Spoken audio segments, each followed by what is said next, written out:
Hello again, everybody, and welcome to this edition of Cogeco North Bay News, truly local television. I'm Greg Estabrooks.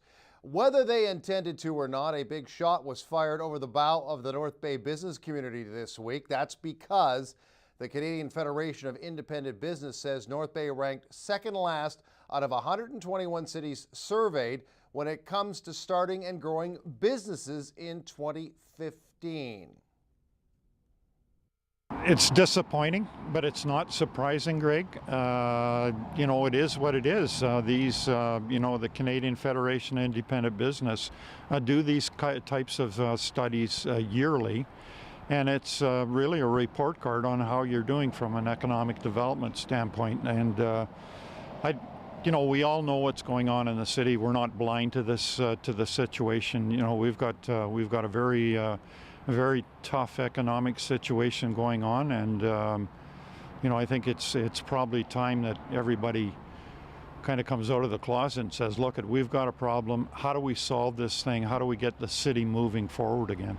In my mind, it goes right back to the mayor. In my mind, the mayor is the leader of this city.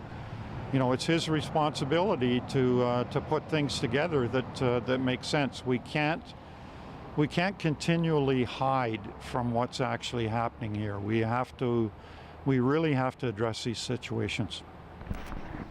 And when you say what's happening here, what do you mean that specifically? What's happening? Is it an unfriendly climate for business? Is it high taxes? Is it we're going after the wrong types of business? Where does the Mark King domino fall on those topics?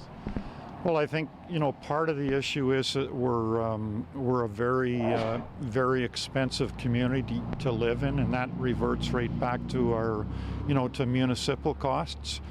I mean, we've got all these issues going on with closures that actually relate to the provincial government and the cost of hydro. Every time I turn around, I see someone else getting grants from the province. Summer in the Park is a perfect example, where we didn't get an opportunity, even though we created tax dollars for those other levels of government.